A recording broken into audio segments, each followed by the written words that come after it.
그날 저는 초대받지 못한 결혼식을 멀리서 바라보며 스스로에게 수없이 물었습니다. 나는 대체 뭘 잘못한 걸까? 하지만 진짜 소름 돋는 건 그 질문의 답이 아니었어요. 그날 이후에야 저는 비로소 진실을 마주하게 됐거든요. 안녕하세요. 저는 결혼한 지 4년 차 된 32살 주부입니다. 평범한 일상을 살고 있었고 남편은 다정했고 시댁 식구들도 겉으로 보기엔 별 문제가 없어 보였죠. 그런데 말이에요. 시누이의 결혼식을 둘러싼 이상한 일들이 벌어지면서 제 삶이 완전히 흔들리기 시작했습니다. 지금부터 제가 겪은 이야기를 들려드릴게요. 믿기 힘드실 수도 있어요. 저도 처음엔 믿을 수 없었거든요. 하지만 이건 실제로 제게 일어난 일입니다. 이야기를 본격적으로 시작하기 전에 영상이 마음에 드신다면 구독과 좋아요 한번 눌러주세요. 여러분의 작은 클릭이 앞으로 더 좋은 콘텐츠를 만드는 큰 힘이 됩니다. 제 시누이 수진 씨는 저보다 3살 어려요. 능력 있는 직장인이고 똑 부러지는 성격이죠. 우리 사이가 나쁘진 않았어요. 아니, 적어도 저는 그렇게 믿고 있었습니다. 어느 날 오후였어요. 설거지를 하고 있는데 시어머니한테서 전화가 왔어요. 아가, 수진이가 결혼하게 됐다. 이번 주에 다 같이 식장도 보러 가보자. 아, 정말요? 축하드려요. 저는 진심으로 기뻤어요. 시누이가 좋은 사람 만나서 결혼한다니 당연히 축하할 일이잖아요. 그때까지만 해도 모든 게 자연스럽게 흘러가고 있다고 생각했죠. 결혼 날짜가 정해졌어요. 3달 뒤였죠. 가족들끼리 모여서 식장도 보러 갔고 예단도 함께 준비했어요. 저도 당연히 그 자리에 있었고요. 그런데 한 달이 지나고 결혼식이 한 달 앞으로 다가왔는데 이상한 일이 벌어졌어요. 저한테만 초대장이 오지 않는 거예요. 처음엔 대수롭지 않게 생각했어요. 바빠서 늦게 보내나 보다. 가족인데 뭐. 그렇게 넘어갔죠. 그런데 2주가 지나도 3주가 지나도 초대장은 오지 않았어요. 어느 날 밤 남편한테 조심스럽게 물어봤어요. 여보, 수진이 결혼식 초대장 아직 안 왔는데 혹시 우리한테만 안 보낸 건가? 남편은 잠깐 뜸을 들이더니 이렇게 말했어요. 아, 뭐 아직 준비 중인가 보지. 조금만 기다려봐. 그런데 그때 남편의 말투가 어딘가 어색했어요. 뭔가를 숨기는 듯한 그런 느낌이었죠. 그때부터였습니다. 남편의 시선이 자꾸 저를 피하기 시작한 건 결혼식 3주 전쯤 온 가족이 모여서 외식을 하는 자리가 있었어요. 시부모님, 시누이 수진 씨, 그리고 저희 부부까지. 분위기는 화기애애했어요. 겉으로는요. 식사 중에 시누이가 갑자기 저를 보며 말했어요. 아, 언니는 그날 바쁘시죠? 목소리는 밝았지만 눈빛은 뭔가 회피하는 느낌이었어요. 네? 무슨 날? 아, 아니에요. 그냥. 수진 씨는 말을 흐리고는 이내 다른 얘기로 넘어갔어요. 저는 그 자리에서 묘한 위화감을 느꼈어요. 시어머니도 시아버지도 남편도 모두 제 눈을 똑바로 마주치지 않았거든요. 뭐지? 나한테 무슨 문제가 있는 건가? 식사가 끝나고 집으로 돌아오는 차 안에서 저는 남편에게 다시 물어봤어요. 여보, 오늘 분위기 이상하지 않았어? 나만 그런 거야? 아니, 별로 이상하지 않았는데? 네가 예민한 거 아니야? 예민하다고요? 그 말이 제 가슴에 꽂혔어요. 저는 예민한 게 아니었어요. 뭔가 분명히 이상했거든요. 그날 밤 저는 잠을 이룰 수가 없었습니다. 며칠 뒤 시댁 가족단체 카톡방에 메시지들이 쏟아지기 시작했어요. 수진 드레스 피팅 다녀왔어요. 사진 공유합니다. 시어머니, 우리 딸 예쁘다. 시아버지 역시 우리 막내가 최고야. 히읗히읗. 드레스 사진, 예식장 사진, 메이크업, 리허설 사진, 결혼 준비 과정이 실시간으로 올라왔어요. 저도 그 방에 있었고 당연히 다 보고 있었죠. 그런데 이상한 건 아무도 저한테 말을 걸지 않았다는 거예요. 마치 제가 투명 인간이라도 된 것처럼. 저는 용기를 내서 메시지를 보냈어요. 나수진아, 드레스 정말 예쁘다. 결혼식 너무 기대된다. 읽음 표시는 떴지만 답장은 오지 않았습니다. 그 순간 제 심장이 철렁 내려앉았어요. 그 무렵 제 친구들이나 지인들도 결혼 소식을 알게 됐어요. 동네에서 우연히 마주친 이웃 언니가 물어봤죠. 야, 너 시누이 결혼식 언제래? 들으니까 결혼한다며? 아, 다음 달이요. 우와, 좋겠다. 시누이 결혼식 가면 또 재밌잖아. 너도 신경 쓸 거 많겠네. 네, 그러게요. 저는 애써 웃으며 대답했지만 속으론 무너지고 있었어요. 나 초대받은 거 맞나? 왜 아무도 나한테 확실하게 말해주지 않는 거지? 집에 돌아와서도 불안감은 가시지 않았어요. 결혼식이 2주 앞으로 다가왔는데 저는 여전히 초대장을 받지 못한 상태였거든요. 밤마다 뒤척이며 생각했어요. 내가 뭘 잘못했을까? 시누이한테 신뢰를 한 적이 있나? 시댁에 잘못한 게 있나? 하지만 아무리 생각해도 떠오르는 게 없었습니다. 참다 못해 저는 남편에게 정면으로 물었어요. 결혼식 10일 전이었죠. 여보, 솔직히 말해줘. 왜 나만 초대가 안 오는 거야? 내가 뭘 잘못한 거야? 남편은 한참을 망설이더니 이렇게 말했어요. 그냥 여러 사정이 있는 것 같아. 사정? 무슨 사정? 나한테는 왜 말을 안 해주는 거야? 나도 정확히는 잘 모르겠어. 수진이가 그냥 네가 오지 않았으면 하는 것 같더라고. 그 말을 듣는 순간 제 머릿속이 하얘졌어요. 왜? 내가 뭘 잘못했는데? 잘못했다기보다는 그냥 그렇게 됐어. 미안해. 미안하다고요? 그게 무슨 답변인가요? 저는 울컥하는 감정을 억누르며 물었어요. 그럼 나 진짜 가지 말라는 거야? 남편은 대답하지 않았어요. 그 침묵이 답이었죠.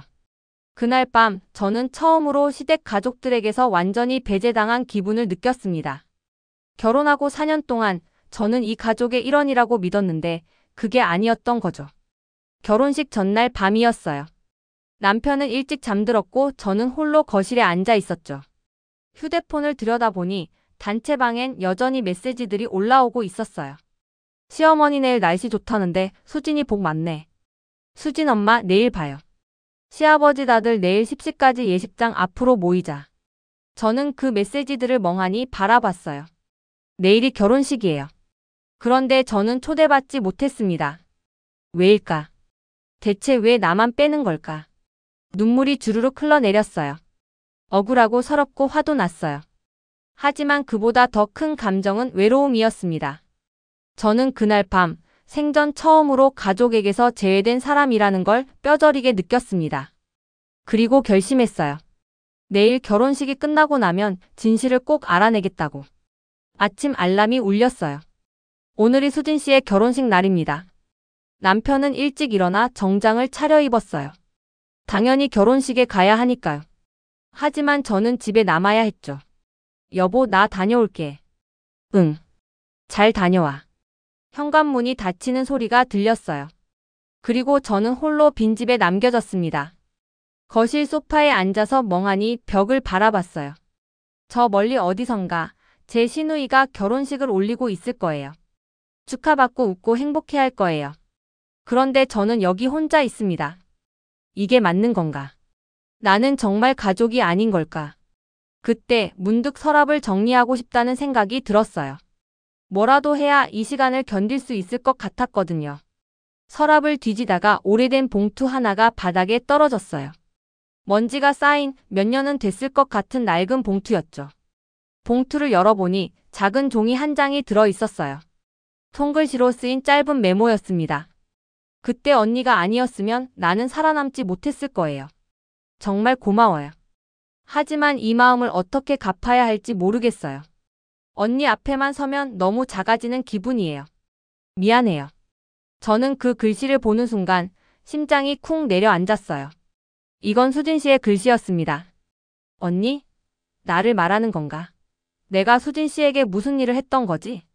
머리가 복잡해졌어요. 기억을 더듬어 봤지만 당장 떠오르는 게 없었어요. 그런데 그 순간 오래된 기억 하나가 희미하게 떠올랐습니다. 6년 전 겨울이었어요. 제가 결혼하기 전이었죠. 그때 저는 남편과 연애 중이었고 가끔 시댁에 들르곤 했어요. 어느 날 저녁 퇴근길에 동네 골목을 지나가는데 누군가 길 한복판에 쪼그리고 앉아서 울고 있더라고요. 가까이 가보니 그게 수진 씨였어요. 당시 23살이었던 수진 씨는 얼굴이 새하얗게 질린 채 온몸을 떨고 있었어요. 수진아, 무슨 일이야? 언니, 저 지갑을 도둑 맞았어요. 휴대폰도 잃어버렸고. 뭐? 어디서? 회사 근처 편의점에서 화장실 갔다 오는 사이에. 수진 씨는 말을 제대로 잇지 못하고 흐느꼈어요. 겨울밤이었고 바람은 차가웠고 수진 씨는 얇은 코트만 입고 있었죠. 저는 수진 씨를 데리고 근처 식당으로 갔어요.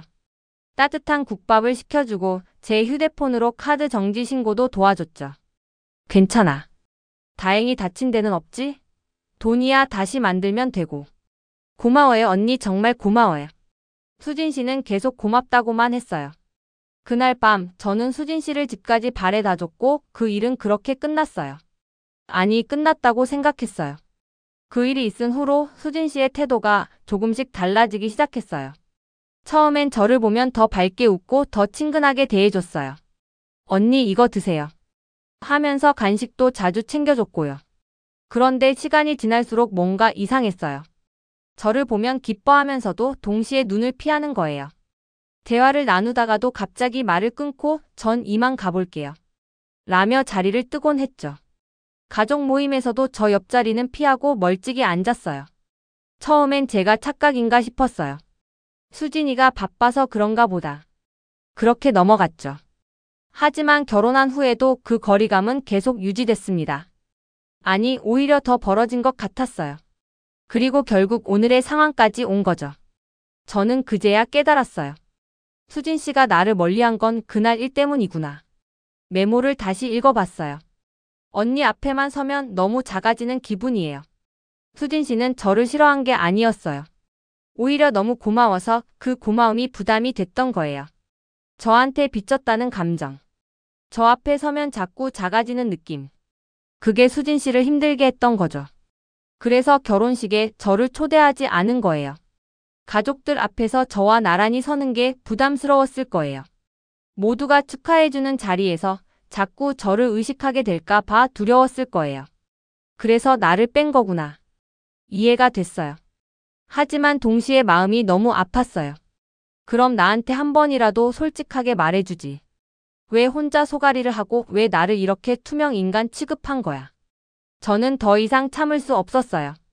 당장 진실을 확인하고 싶었습니다. 저는 외투를 걸치고 집을 나섰어요. 결혼식은 이미 시작했을 시간이었지만 상관없었어요. 택시를 타고 예식장으로 향했습니다. 차 안에서 계속 생각했어요.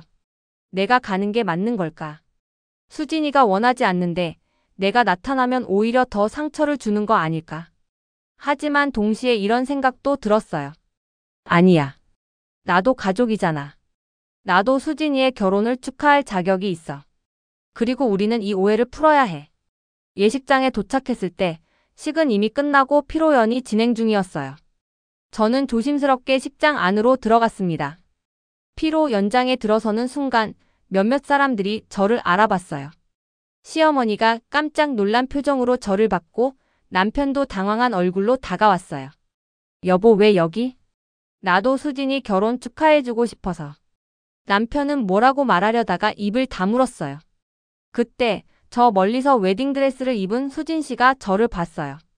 우리의 눈이 마주쳤습니다. 수진 씨의 얼굴은 놀람과 당황, 그리고 미안함이 뒤섞인 표정이었어요. 저는 천천히 수진 씨에게 다가갔어요. 사람들의 시선이 느껴졌지만 상관없었어요. 수진아, 결혼 축하해. 언니.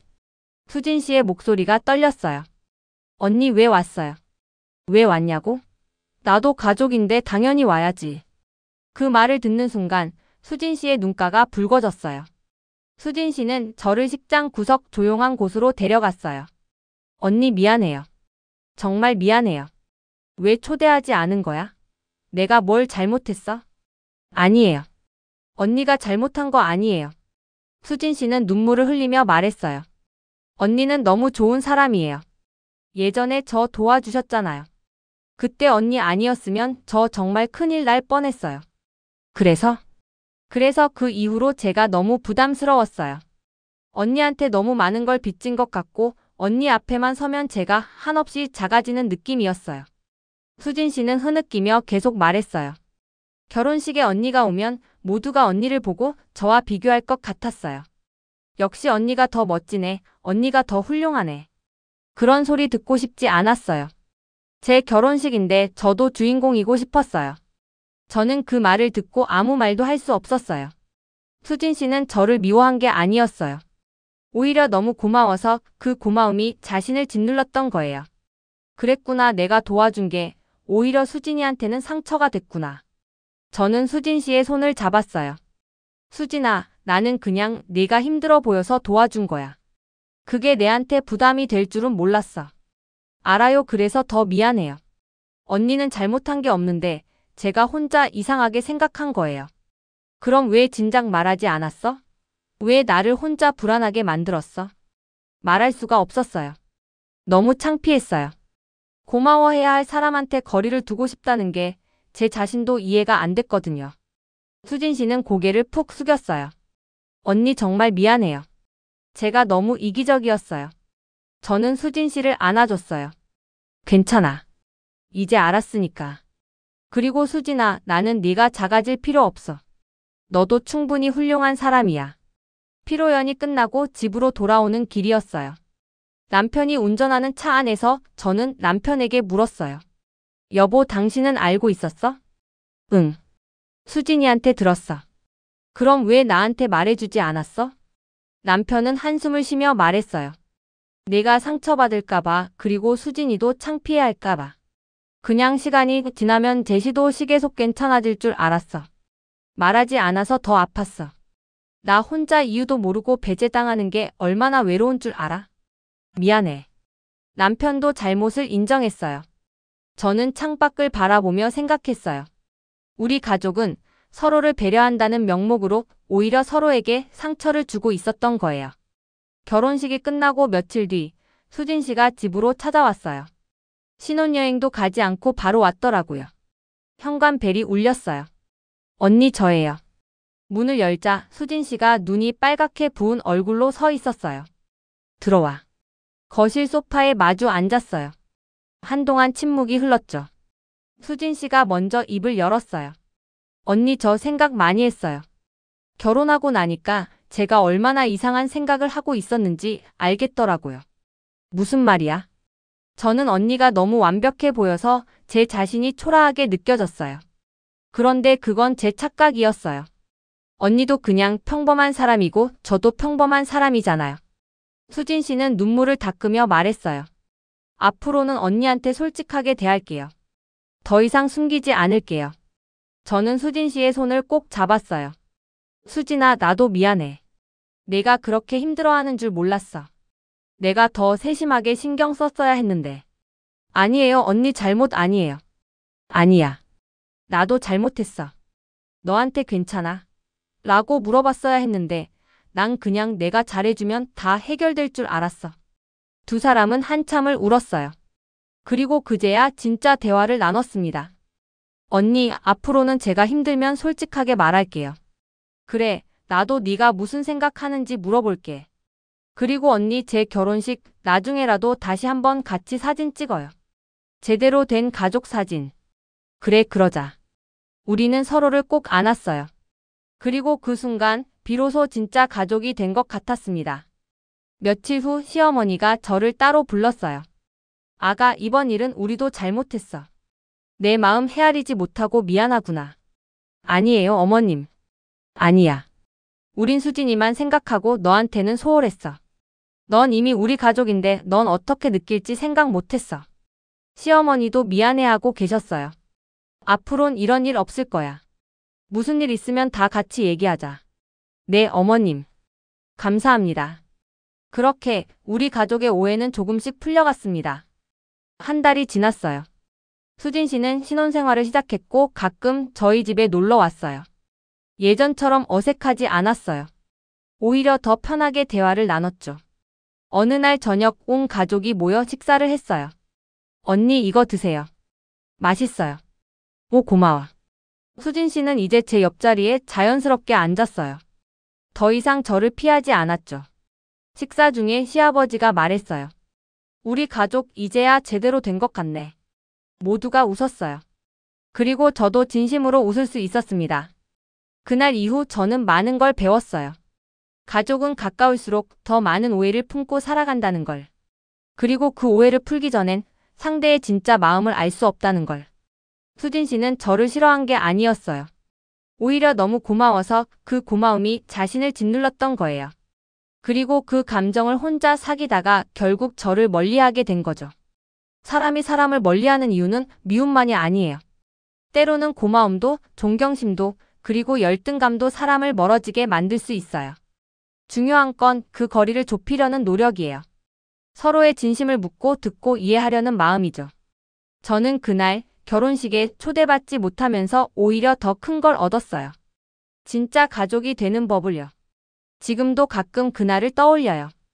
혼자 집에 남겨졌던 그 아침 메모를 발견했던 그 순간, 그리고 식장에서 수진 씨와 마주쳤던 그 눈빛. 모든 게 아팠지만 그 아픔 덕분에 우리는 더 가까워질 수 있었어요. 여러분도 혹시 가족과의 오해로 힘들어하고 계신가요? 그렇다면 용기 내서 물어보세요. 왜 그런 거야? 무슨 일 있어? 그 한마디가 모든 걸 바꿀 수 있으니까요. 다음 편에서 다뤄줬으면 하는 이야기가 있나요? 댓글로 알려주세요. 이 여정을 함께 해주실 여러분께 부탁드립니다. 구독과 좋아요는 앞으로의 탐구와 제작을 지속하는 데 큰 힘이 됩니다.